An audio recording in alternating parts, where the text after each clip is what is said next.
Glória a Deus. É muito bom estar na casa do Senhor, estar com os meus amigos, né? O Bispo Antônio é um amigo de longa data. A Eli Bispo Eli é uma amiga de longa data. Para quem não sabe, foi minha professora nos juniores. Ela não gosta que eu fale que entrega a idade do povo. Mas em Cristo digo a verdade e não minto, irmãos. Era assim. Mas mulher não fica com cabelo branco, né?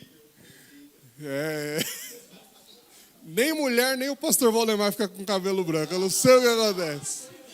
O meu pastor tem uma unção do Tablete Santo Antônio, que é uma coisa... Vocês lembram do Tablete Santo Antônio? Lá ainda chega lá em Ferrado. Chega lá. Irmãos, é muito bom estar aqui. Ela pediu para não falar, mas eu queria convidar a pastora Deise para dar um oi para vocês. Vem cá, meu amor, por favor, deixa eu apresentar a mulher da minha vida. A princesa que o Senhor colocou no meu caminho. E esse é o meu Benjamin. Oh, minha vida.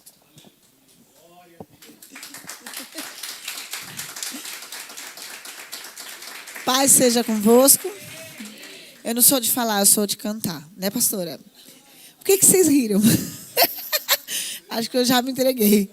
Amém. Paz, queridos, é um prazer estar aqui mais uma vez. Já tem alguns anos, eu nem conheci a casa nova, né? Está linda, bem cuidada. Glória a Deus pela vida de vocês, que vocês sejam uma bênção, como sempre foram nessa igreja.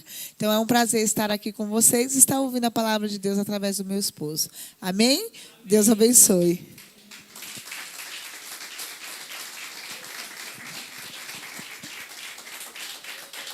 Glória a Deus, queridos. Irmãos, é muito bom estar aqui, né?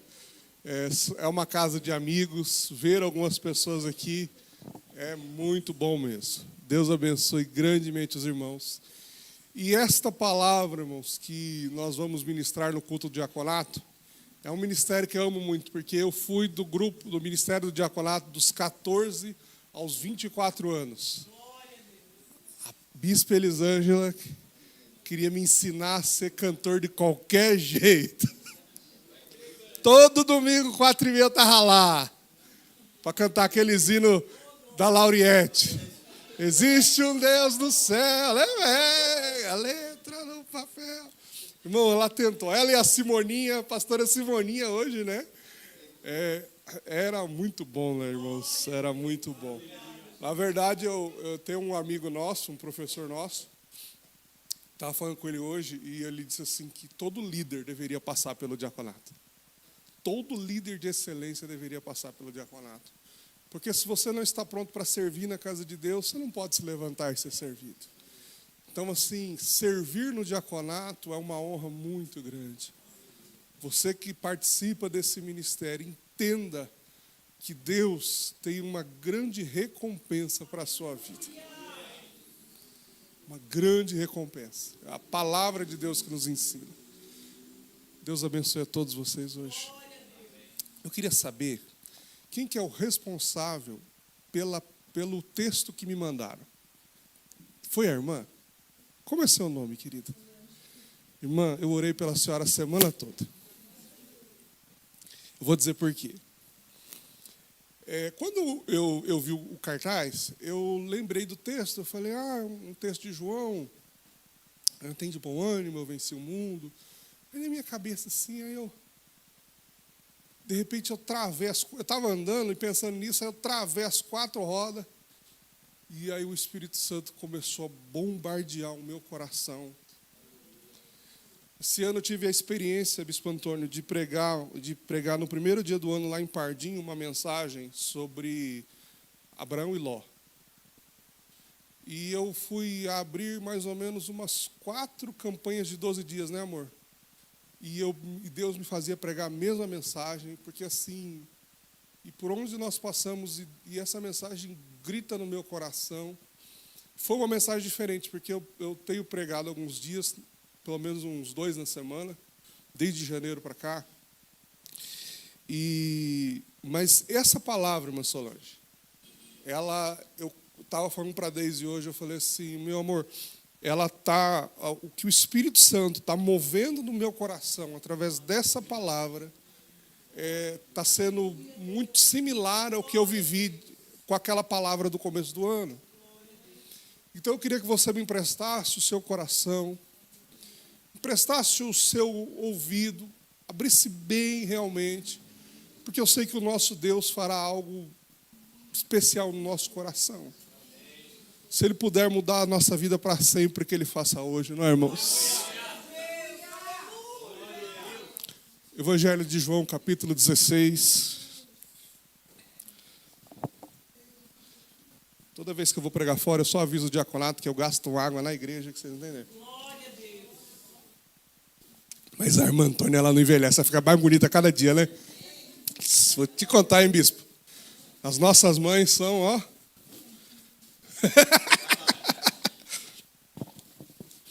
Eu vou fazer uma pregação de trás para frente, vocês me ajudam? Por isso que eu preciso que vocês me acompanhem, tá? João capítulo 16, o último versículo do capítulo é o 32, inclusive é o tema desse culto. Glória a Jesus. Quem achou, diga amém. Tenho-vos dito isso, para que em mim tenhais paz. No mundo tereis aflições, mas tende bom ânimo. Eu venci o mundo. Tenho-vos dito isso, para que em mim tenhais paz. No mundo tereis aflições, mas tende bom ânimo. Eu venci o mundo. Irmãos, obrigado pelas orações e que o Espírito Santo fale conosco aqui nessa noite. Jesus está encerrando o seu ministério na terra e eu costumo dizer que as últimas palavras de um escrito elas têm que ser aproveitadas com um pouco mais de dedicação do que o começo. Não que as primeiras palavras de Jesus não tenham valor, não é isso que eu estou dizendo. Mas ele está agora falando não por parábolas. Ele está falando às claras o que ele precisa dizer aos seus. Assim como Deus essa noite, se você abrir bem o seu coração e fique com o texto aberto em João 16, para que você acompanhe comigo, porque não é o que o irmão Bruno fala, não é o que o pastor Bruno fala, eu não acostumei ainda, faz 15 dias que a gente foi consagrado, então está fresco ainda. É assim, meus amigos não foram, tá? Um dia, mas eu não sei. Não sei. Mas assim, ele estava meio retalhado, né? É verdade, ele estava meio retalhado. Então, assim, irmãos, as últimas palavras de um escrito do mestre, elas têm um peso, na equação matemática, vamos dizer, um peso 2. Não que as primeiras não sejam, mas agora Jesus está falando às claras, Jesus está dizendo não por parábolas, ele está rasgando o coração dele. E eu costumo dizer que o capítulo 16, nem posso dizer que costumo dizer, mas assim, pensando hoje sobre essa parábola, para mim é como se Jesus estivesse fazendo uma sistematização da igreja, do que aconteceria. Ele começa a dar para nós alguns passos e algumas orientações que, se você entender as claras, você vai conseguir, independente se você esteja 1 ano de igreja ou 30 anos de evangelho. Se você abrir o teu coração agora e prestar atenção no que o Espírito Santo quer falar conosco, eu tenho certeza que isso será um mapa para o resto da sua vida, para o resto dos seus dias. Independente se você esteja 1 ano, 1 mês, você está começando agora, se você está já há 20 anos nessa caminhada, segura na minha mão e vamos para cima nessa palavra. Jesus olha para os seus discípulos e finaliza o texto no versículo 33, que foi o texto que Deus deu à irmã Solange, dizendo assim: tenho-vos dito isso, para que em mim tenhais paz. Jesus, ele olha e fala assim, olha, tudo isso que eu vos disse é para que você tenha paz. Isso, o capítulo 16 é um remédio. O capítulo 16 é uma cura. O capítulo 16 é um bálsamo para a vida da igreja. Aleluia. E o que Jesus disse? Por isso que eu falei que ia pregar atrás para frente. O que foi que Jesus disse para que eles tivessem paz? O que foi que Jesus disse para que eles estivessem preparados? É como se Jesus, bispa, estivesse dando já o remédio para a doença que os discípulos enfrentariam lá na frente. É como se Jesus, minha irmã, estivesse entregando a resposta das perguntas que eles fariam daqui a alguns anos.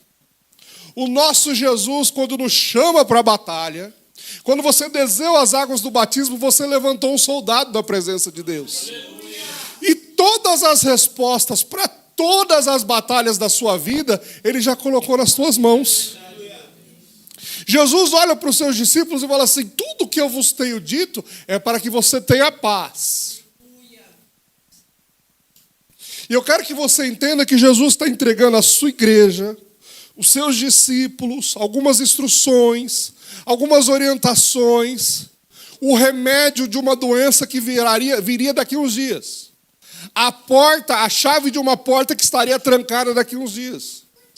É como se Jesus já estivesse preparando o caminho e dando todas as ferramentas para os discípulos vencerem. Você não tem outra saída a não ser vencer. Porque nós conhecemos o final dessa história. Vá comigo. E aí você me pergunta: mas pastor Bruno, o que Jesus estava dizendo? O que ele disse para que os discípulos dissessem, para que ele falasse para os discípulos, desse esse remédio? Qual foi? O que ele falou? E aí a gente vai para o capítulo 16, no versículo 1. Ele disse assim: olha, tenho-vos dito essas coisas para que você não se escandalize. Existe uma turma dentro da igreja, existe uma raça dentro da igreja que se escandaliza com algumas coisas, que passa por algumas provas e fala: oh, eu nunca imaginei passar por isso dentro de uma igreja. Vou-me embora para o mundo, que lá é mais legal. Tem uma raça de pessoas fracas, e Jesus está olhando para um povo e está dizendo assim: você é forte. Eu vou te dar respostas e remédios hoje, para que você não se escandalize. Eu estava ali em cima com o bispo e eu falava assim para ele. Eu disse assim, a gente teve uma conversa rápida, e eu falei assim: rapaz, se a gente não tivesse a casca grossa, a gente já tinha abandonado há muito tempo. Passar o que a gente passou esses dias era para qualquer pessoa cair fora. Mas quem nos chamou, quem me chamou e quem te chamou acreditou em você. Deus não erra no chamado dele. Você está entendendo isso? Deus não erra na escolha dele. Ele não escolheu a irmã Solange. Aí no meio do caminho ela tropeçou e Deus pôs a mão na cabeça. Mas eu não devia ter escolhido a Solange. Não é assim que Deus funciona. Deus conhece presente, passado e futuro. Tudo é uma coisa só na vista dele. E quando ele nos chamou, ele acreditou em você. Quando ele colocou um dom na sua vida, ele confiou em você a execução da sua obra. E hoje eu vim aqui neste lugar para dizer para você que talvez se sinta fraco, cansado ou perdido, você vai executar a obra de Deus até o último dia da sua vida.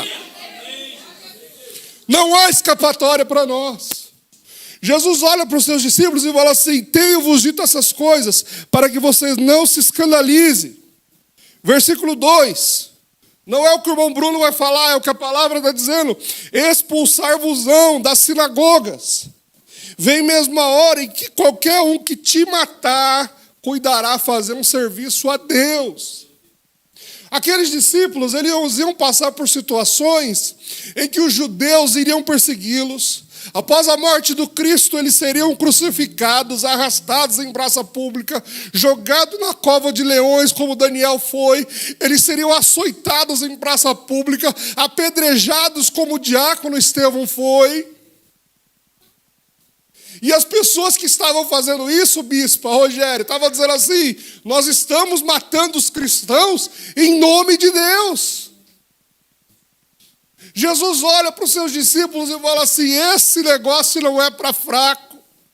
Essa vida cristã de combate, de luta, não é para frouxo. Uma das últimas instruções de Davi para Salomão, a primeira instrução que ele dá, vocês lembram antes dele morrer? Ser homem. Deus tem chamado a sua obra pessoas valorosas que topam qualquer parada e não as que param com qualquer topada. Jesus olha para os seus discípulos e fala assim: daqui uns dias vocês vão ser oferecidos, daqui uns dias vocês vão ser açoitados. E as pessoas vão olhar para vocês e vão falar assim: olha, nós estamos fazendo isso em nome de Deus. Quantas pessoas foram feridas em nome de Deus?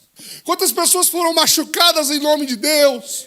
Quantos líderes nós tivemos que nos pisaram, nos sangraram em nome de Deus? Mas o céu já tem nos dado uma resposta. O céu já tem nos dado uma resposta, meus irmãos. Não temas quando você for açoitado. Esses dias ano passado nós trabalhamos na escola bíblica dominical o ano todo, Mateus capítulo 5, sermão, as bem-aventuranças. Nós gastamos um ano falando daquilo.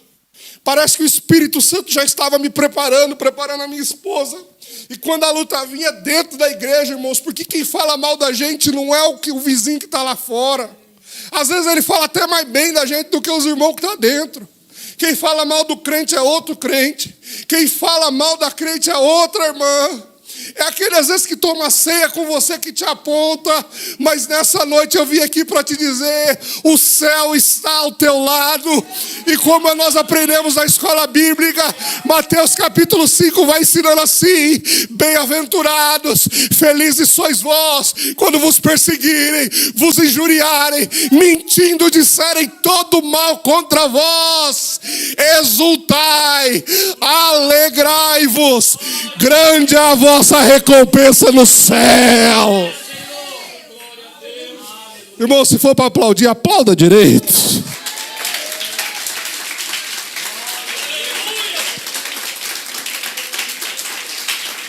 No céu. Exultai, alegrai, grande é a vossa recompensa no céu. Versículo 3, me acompanha aí. Farão isso porque não conhecem ao Pai nem a mim. Ai, irmãos, eu tenho uma pena de quem persegue o crente. Eu tenho uma pena de quem se levanta contra um servo, contra uma serva de Deus. Ele só está fazendo isso porque não conhece o Pai dele. Ele só está fazendo isso porque não conhece o Cristo dele. Porque se ele verdadeiramente conhecesse quem é que te defende, se o teu adversário, o teu inimigo conhecesse quem é que está pelejando por você, se o teu adversário, o teu inimigo tivesse hoje os olhos abertos, como aquele servo de Eliseu teve, o pequeno Geazi, que ele falava assim: Senhor, carros e cavaleiros vão nos prender, acabou para nós, vão nos matar. E o servo de Deus, ele tem paz no seu coração. O versículo 33, não é, irmã Solange? Tenho-vos dito isso para que em mim tenhais paz. Eliseu olha para o seu servo Geazi e fala assim: Geazi, aliás, olha para Deus e fala: Senhor, abre os olhos do moço,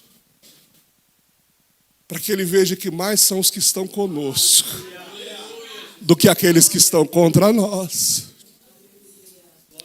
De repente, quando ele olha para cima, estão os soldados, mas acima daquele exército, carros e cavaleiros de fogo, esperando a ordem do Pai e do profeta para acabar com aquele exército. Se assim fosse necessário, nem precisou. O aparato de Deus está à nossa disposição. O aparato de Deus está à nossa disposição. Jesus já nos deixou o mapa. Jesus já nos deixou o caminho para seguir e o caminho a trilhar. E ele disse assim: tenho-vos dito isso, versículo 4. Mas tenho-vos dito isso a fim de que quando chegar aquela hora, vos lembrei do que eu já vos tenho dito. E eu não vos disse isso desde o princípio, porque estava convosco. Qual é essa hora? A hora da dor. A hora da dificuldade, a hora que os apóstolos se encontrariam diante da cruz. A hora que Pedro recebesse a sentença de ser crucificado. E diz a história que ele olha e fala assim: eu não sou digno de ser crucificado igual ao meu Senhor. Me crucifique de cabeça para baixo. Porque eu não posso ser comparado a Ele. Eu tenho um livro em casa chamado Espelho dos Mártires. E lá é um livro antigo que ele tem umas gravuras e a forma como os mártires de João Batista até recentemente morreram. E tem um velhinho que agora me fugiu o nome dele, mas quando ele estava com aquela fogueira ali em cima da fogueira, ele já estava com quase 100 anos. E aqueles homens falavam: nega Jesus. A sua família estava lá do lado da fogueira falando: nega o Cristo, nega Jesus. E ele gritava: acendam logo essa fogueira. Eu quero estar perto dele logo. Eu quero estar para sempre com ele logo. Jesus olha para os seus discípulos e ele não fala para eles: vocês não vão passar pela prova, vocês não vão passar pelas dores. Ele não diz: vocês não vão passar por caminhos de espinho. A Bíblia diz em Efésios capítulo de número 6, quando fala da armadura de Deus, nós temos que nos revestir dela para que nós possamos enfrentar o dia mau. E o dia mau vem para todo mundo. O dia mau vem para todos. Mas Cristo nos deu já tudo. Ele diz assim: olha, eu estou falando isso porque essa hora de dor ela vai chegar. Essa hora de luta ela vai chegar. A irmã Betina falava sobre as orações da madrugada.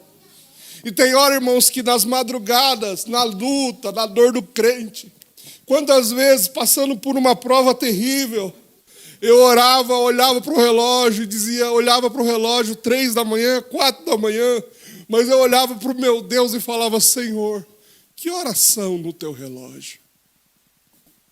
Eu queria dizer para Deus: que hora que o dia vai raiar dessa prova?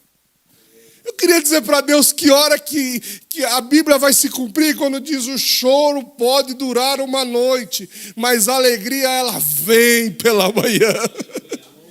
Eu olhava para aquele meu Deus e dizia: Senhor, que oração, Senhor. Talvez tenha alguém aqui nessa noite que está olhando para Deus e falando: Senhor, que tempo é esse? Quanto tempo essa luta vai durar? Quanto tempo essa prova vai durar? Irmãos, eu não estou aqui para te responder se a tua luta vai durar 1 dia, 2, ou vai acabar agora, ou vai descer daqui 10 anos. Eu estou aqui para te dizer que Ele estará com você todos os momentos, do começo até o fim. Porque Ele prometeu em Mateus 28, eis que eu estou convosco todos os dias. É no dia bom e no dia mau, é no dia ruim e no dia de alegria. Ele está com você. E esse Jesus vai dizendo e vai falando assim: olha, e agora, versículo 5, eu vou para aquele que me enviou. E nenhum de vós pergunta: para onde vais? Antes encheu, porque isso vos tenho dito, o vosso coração se encheu de tristeza. Todavia digo-vos a verdade, convém que eu vá, porque se eu não for, o Consolador não virá. Mas se eu for, enviá-lo-ei.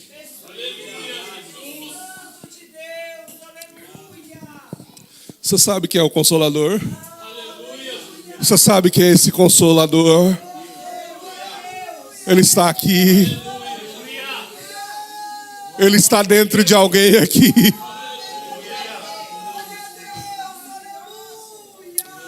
A palavra Consolador quer dizer também advogado. Não é pastor Antônio, não é bispo Antônio. Defensor das nossas causas. Intercessor junto ao Pai por mim e por você. Quando as minhas orações já não têm mais palavras, porque tem dia, irmão, que o arroxo é tão grande. Tem dia que a prova é tão doída que você não tem mais o que falar. Só lágrimas são derramadas nos teus olhos.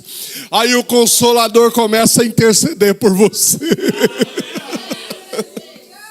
O Consolador começa a interceder por você. E Ele intercede com gemidos inexprimíveis. Sons que nós não conseguimos decifrar. Sons que nós não conseguimos desvendar. Mas Ele está diante do Pai, dizendo: olha para o bispo, olha para a bispa, olha para o diácono, olha para a diaconisa, olha para este cooperador, olha para este irmão, olha para esta irmã. Está intercedendo. E a Bíblia diz em João 14 que Jesus fala assim: eu vou para o Pai, mas vou enviar e vos enviarei o outro Consolador. A palavra outro, irmãos, é aio no grego, que quer dizer o mesmo. O que Jesus fazia, o Espírito Santo faz. Jesus curava, o Espírito Santo cura. Jesus libertava demônios, o Espírito Santo liberta demônios. Jesus salvava, o Espírito Santo salva. Jesus abriu o mar se precisar e o Espírito Santo abre. Você está entendendo? É o mesmo. Está morando dentro de você.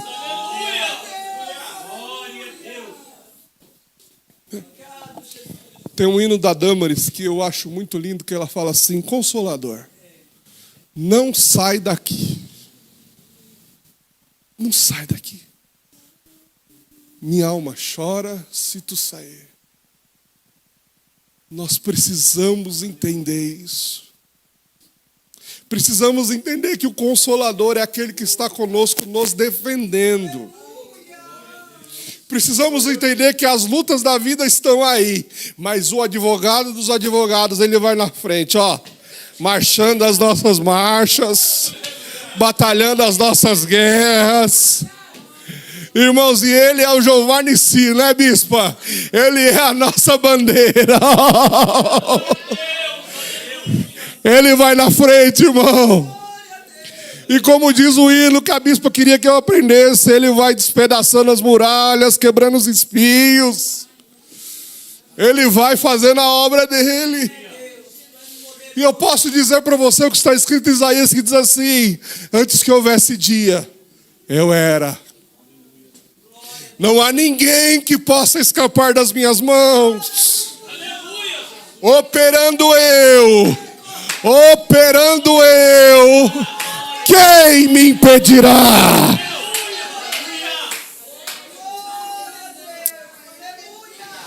Todavia, versículo 8: quando ele vier, convencerá o mundo do pecado, da justiça e do juízo. Do pecado, porque não crê em mim. Da justiça, porque eu vou para o Pai e não me vereis mais. Do juízo, porque já o príncipe deste mundo está julgado. Versículo 12: ainda tenho muito a vos dizer, mas vós não podeis suportar agora. Mas quando ele vier, aquele Espírito da verdade, ele vos guiará em toda a verdade. Porque não falará de si mesmo, mas dirá tudo o que tiver ouvido e vos anunciará o que há de vir. Irmãos, preste atenção aqui. Essa é a era do Espírito Santo de Deus. E você que está se sentindo perdido, Ele quer te guiar. E você que está se sentindo sem direção, Ele está dizendo para você: eu sou a saída desse problema. Mas Ele está nos dizendo também que Ele falará coisas novas. O Espírito Santo quer revelar estratégias para você, modelos, formas de crescimento, formas de atuação no ministério, no reino de Deus novas. Ele quer colocar isso nas tuas mãos. Irmãos, entenda que Deus é um oceano de segredos espirituais. E quando eu estava orando por essa palavra, quando eu bati os olhos nesse versículo, Deus dizia ao meu coração: diga ao meu povo que eu vou liberar estratégias espirituais daquele lugar. Vocês vão ter modelos de trabalho para fazer a obra de Deus crescer.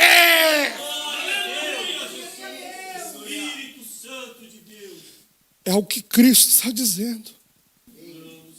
para que vai acontecer isso? Por que a igreja cresce? Por que a gente vai ganhar vidas? Por que ele vai nos dar novas estratégias? Por que ele vai nos fazer trabalhar de forma diferente? Para glorificar o Pai. É tudo para a glória do Pai. Versículo 14, e ele me glorificará, e há de receber o que é meu, e vou-lo a denunciar.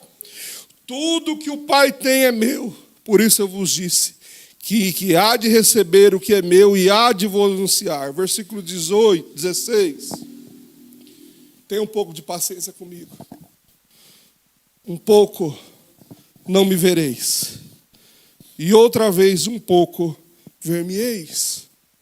Jesus estava falando sobre esse pouco tempo de duração entre a sua assunção e o seu retorno. Ele estava dizendo, será um pouco de tempo que eu me afastarei. Um pouco de tempo eu vou subir. E daqui a um outro pouco de tempo eu vou descer.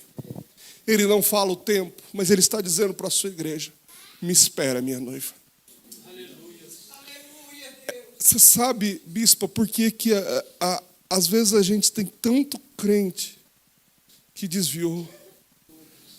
Porque as pessoas esqueceram que o seu rei está vindo. E deixaram de esperar. Porque eu lembro, irmãos, que nós esperávamos a volta do Cristo como se fosse depois daquele culto, não é? Nós esperávamos a volta de Cristo como se fosse logo depois daquela escola bíblica. Nós esperávamos a volta do Cristo como se fosse depois daquele corredor dos milagres, depois daquela águas que saram. Nós estávamos vigilantes esperando a volta do Cristo. Por isso os crentes eram cheios, fervorosos. A igreja crescia, batismo com o Espírito Santo, libertação.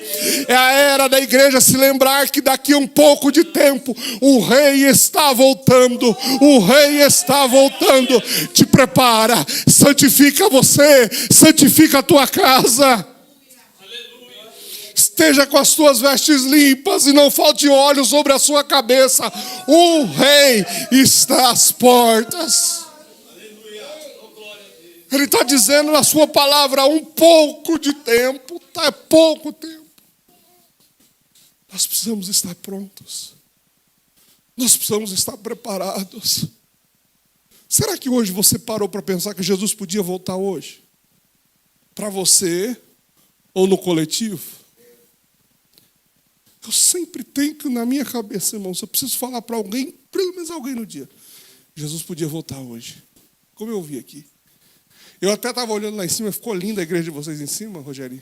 Eu falei para o bispo, eu acho que Jesus vai voltar por esse lado aqui. Vocês já estão em cima para subir mais rápido, né? Eu já até sei mais ou menos a direção. Eu não sei o dia, mas eu acho que eu sei mais ou menos a direção de onde ele vem. Mas ele vem. Ele vem. Quando nós entendemos o senso que ele vem, nós evangelizamos mais. Porque nós não queremos que a nossa casa vá para o inferno. Porque quando ele vier, irmãos, é assim que vai acontecer. Ó. 2 estarão no campo. Um será tomado, o outro será deixado. É assim. O pastor Valdemar me ensinou que a matemática de Deus é sempre 50% para menos. Precisamos estar preparados. A Bíblia diz, estejais preparados, lâmpada acesa, lamparina acesa, e muito óleo de reserva, irmão. É muita oração de madrugada, é muito jejum, é clamor, é busca, é estar limpando a igreja, mas está dizendo, ô Jesus, pode ser daqui a pouco eu quero estar pronto. Ele está voltando. Um pouco não me vereis, outro pouco vão me ver, porque eu vou para o Pai. Então alguns dos seus discípulos disseram uns para os outros, que é isso que diz? Um pouco e não me vereis, e outro pouco ver-me-eis, porquanto vou para o Pai. Diziam, pois, que quer dizer isto? Um pouco, não sabemos o que diz. Realmente nós não sabemos quanto tempo é esse pouco. Mas ele pode ser hoje. Ele pode ser daqui a pouco. Alguns dos nossos irmãos já desfrutam das bem-aventuranças. Com você uma pergunta que nós não sabemos a resposta, mas eu queria que você pensasse nela. Neemias, quando foi pedir ao rei a autorização para reconstruir Jerusalém, e eu preguei isso há algum tempo atrás na igreja, quando o rei olha para Neemias e fala assim: Neemias, quanto tempo durará a tua viagem? A pergunta que Deus faz para nós hoje: quanto tempo durará a tua viagem? A tua viagem nessa terra, a tua jornada nessa terra, a tua peregrinação, nós não sabemos. Mas nós precisamos entender que essa viagem teve um começo e uma hora ela vai ter um fim. E por não saber que nós precisamos estar com lamparina acesa. E Jesus, a nossa velha amizade continua a mesma, né? Até amanhã. Porque eu comecei essa amizade com 9 anos, então eu já posso falar que ela é velha. Eu olho para Jesus e falo: Jesus, a nossa velha amizade continua a mesma. A minha esposa já vai orar, põe uma cadeira do lado e fala: Jesus, senta aqui, vamos conversar. Porque a gente não sabe o que pode acontecer de madrugada, ele pode voltar. E aí eu falei para ele: Jesus, acho que é a última palavra que eu quero falar com ele. A nossa velha amizade continua a mesma. Eu conheci essa mulher e um dia ela acordou de manhã e foi orar e Deus falou com ela: marca na folhinha daqui 8 meses. Daqui 8 meses eu vou vir e vou buscar seu marido, vou te deixar viúva. Aí ela conhecia a voz de Deus, ela falou: não, Senhor, pelo amor de Deus, isso é coisa da minha cabeça, como é que o Senhor vai me deixar viúva? Não seja egoísta. Eu te deixei 36 anos com ele. Eu quero ele no meu reino. Não seja egoísta. Deus falou com ela: daqui 8 meses eu vou passar na sua casa e vou recolhê-lo. Passados os 8 meses, os dias passam rápido, né, irmãos? Ela contava que, passados 8 meses, irmãos, eu conheci muito homem e mulher de Deus. Passados 8 meses, ela acordou de manhã, dobrou seus joelhos, foi fazer a sua primeira oração e Jesus falou com ela: 8 meses, viu? 8 meses. E o marido dela, ela olhava para o marido, ela contava, ela já partiu ano passado para o Senhor. Ela olhava para o marido dela e dizia: meu marido é tão lindo. E Deus falava com ela: não seja egoísta. Ele estava bem acamado, estava em casa. E aí ela pegou e se arrumou e saiu para a cidade. Eles moravam no interior de São Paulo, aqui em Santa Bárbara do Oeste. E ela disse assim: cuida do Antônio, eu vou na cidade fazer uma coisa e volto já. Talvez ele precise de uma água, alguma coisa. Aí ela chegou numa funerária, irmãos. Olha o que é uma mulher de Deus. Chegou numa funerária, bispo, e falou assim: eu vim comprar um caixão. Aí o rapaz: tudo bem, comprou o caixão e tal, não sei o quê. Aonde que é para pegar o defunto? Não, ele não morreu ainda. Aí o cara achou que ela estava louca. Ela pagou o caixão do marido com o marido vivo. Aí ela voltou à tarde, voltou para casa, chegou em casa, o marido estava acamado. E aí ele olhou para ela e falou assim: Cida, você lembra que, irmãos, a gente precisa ter intimidade com Deus? Ele falou assim: Cida, você lembra que eu estou há tantos anos servindo a Deus no Evangelho e nunca fui batizado com o Espírito Santo? Ela falou: sim. Você lembra que numa oração Deus disse, através da sua boca, que eu não morreria sem ser batizado com o Espírito Santo, sem falar novas línguas? Ela falou: lembro.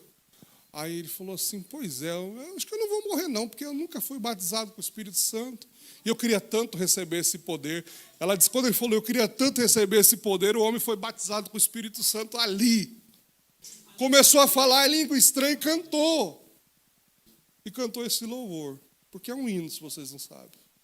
Vós triste estareis, e o mundo se alegrará. É um canto. Aí ela disse que ele olhou para ela, cantou, falou em língua estranha, e Deus recolheu ele para o reino da glória.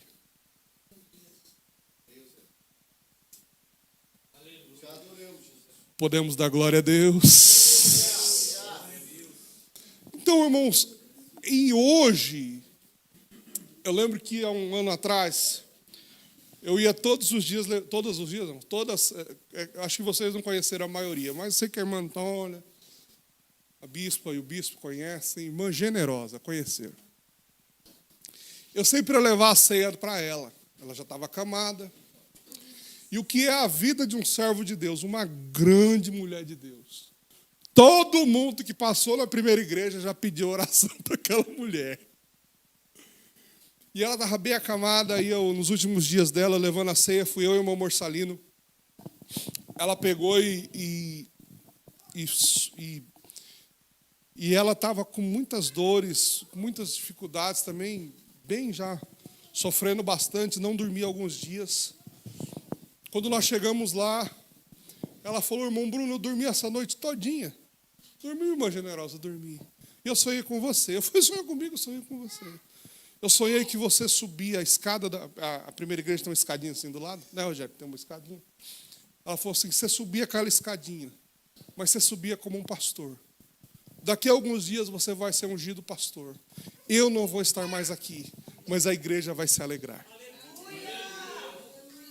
Há 15 dias atrás essa profecia se cumpriu, irmãos.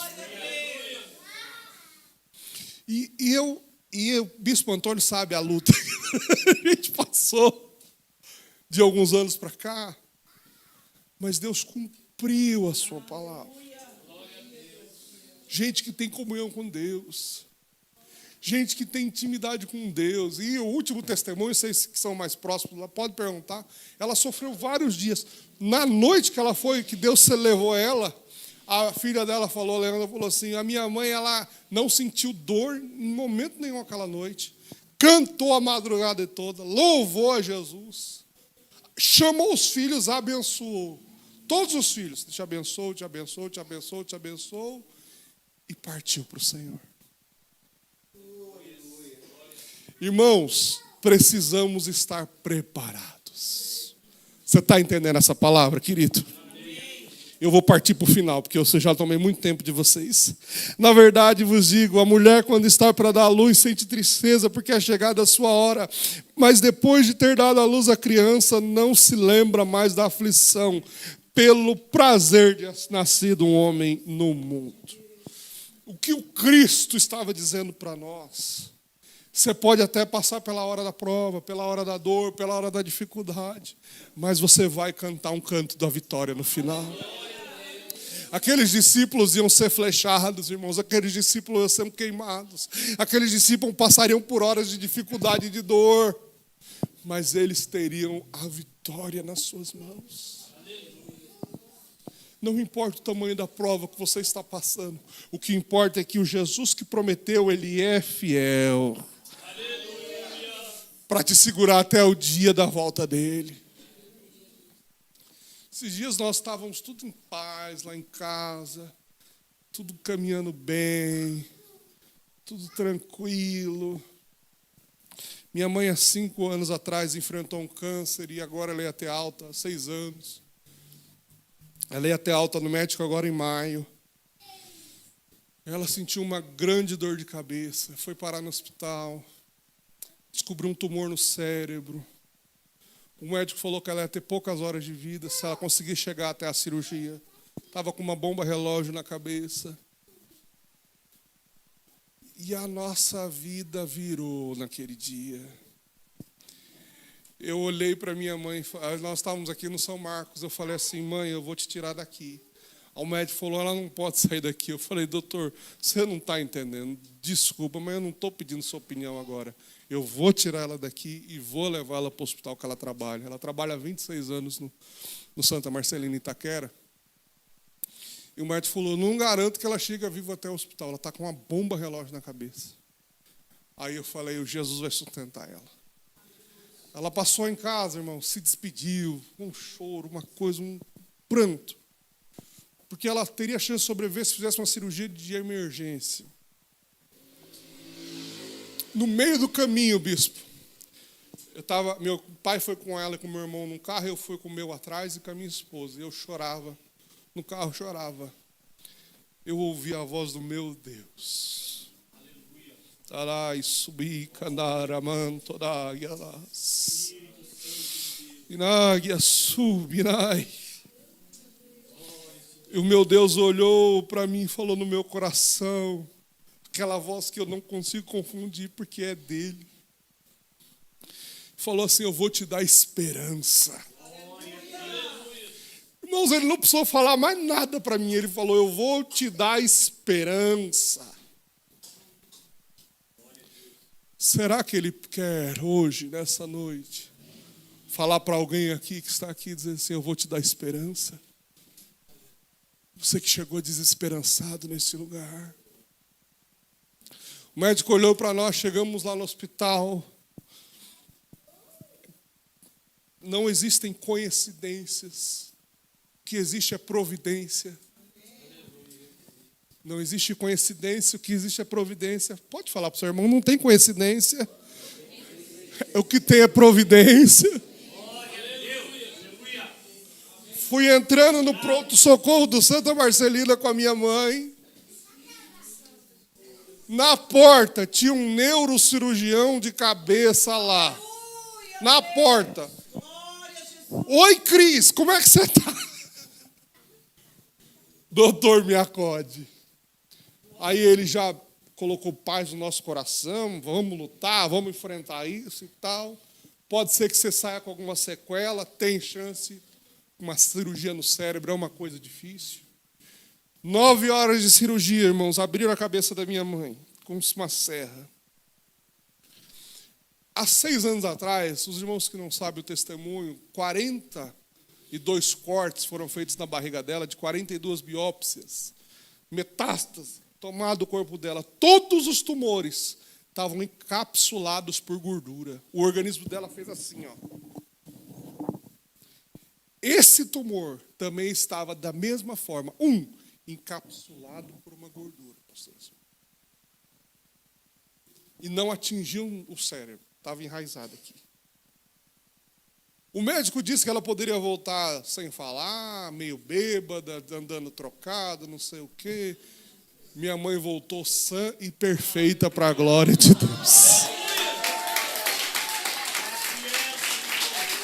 Ele nos dá esperança.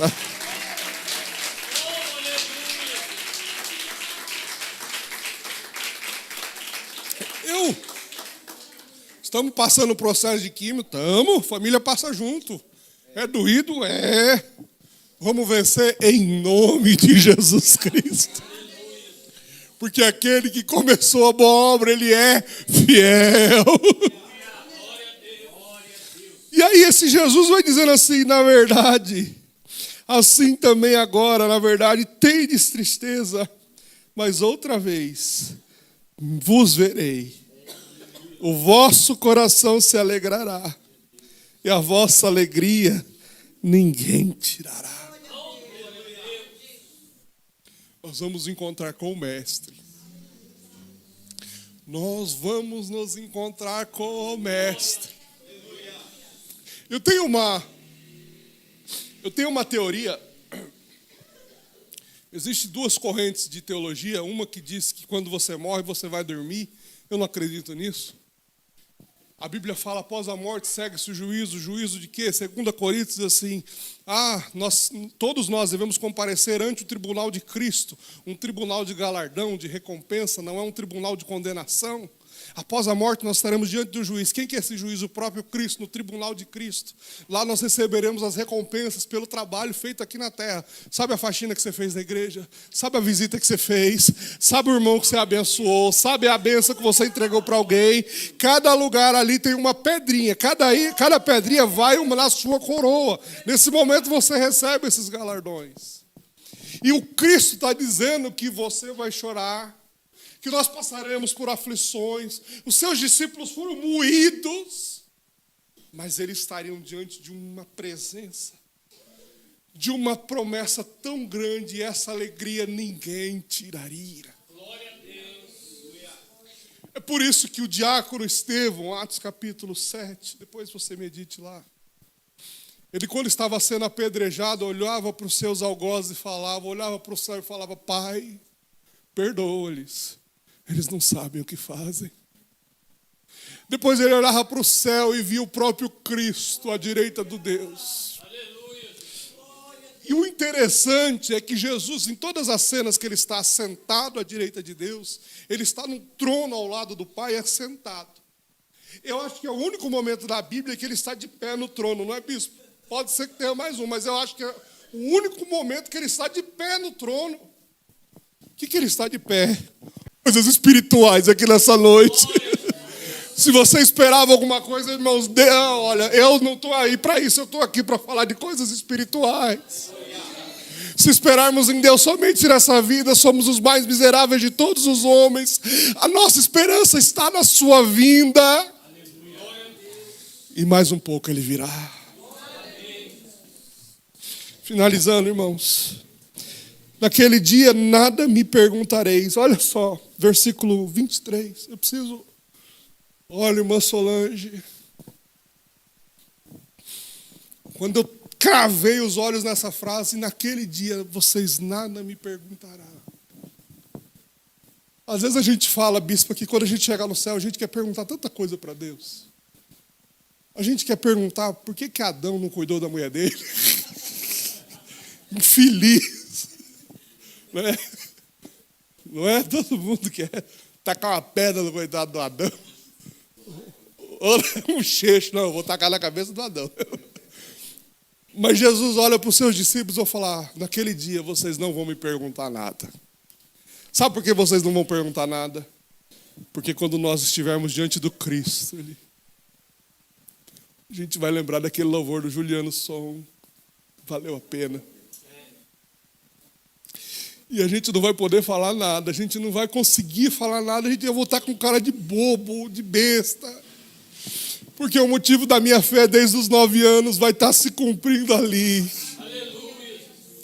E como disse o saudoso Dr. Russell Shedd, nós estaremos lá quando o general passar entre nós. Nós estaremos cegos, mancos, rasgados, feridos, mas nós estaremos lá. Com o uniforme sujo das lutas e das guerras, irmãos. Com as lágrimas rolando no rosto, mas nós estaremos lá. E ele dirá, servo bom e fiel. Ele olhará para nós, irmãos, e dirá, servo bom e fiel. Entra para o gozo do teu Senhor. E nós estaremos para sempre com ele. Naquele dia, João 16, 23, vocês não vão conseguir perguntar nada, porque ali estará a resposta de toda a nossa fé, de toda a dor que nós passamos, de todas as lutas que nós sofremos. O Cristo de Deus estará lá, e nós estaremos para sempre com Ele. Na verdade, te digo, tudo quanto pedires ao Pai em meu nome, Ele o há de dar. Ele é tão bom que se Ele pudesse falar só do céu, seria maravilhoso. Mas Ele está dizendo, nessa terra, o que você precisar, peça no meu nome.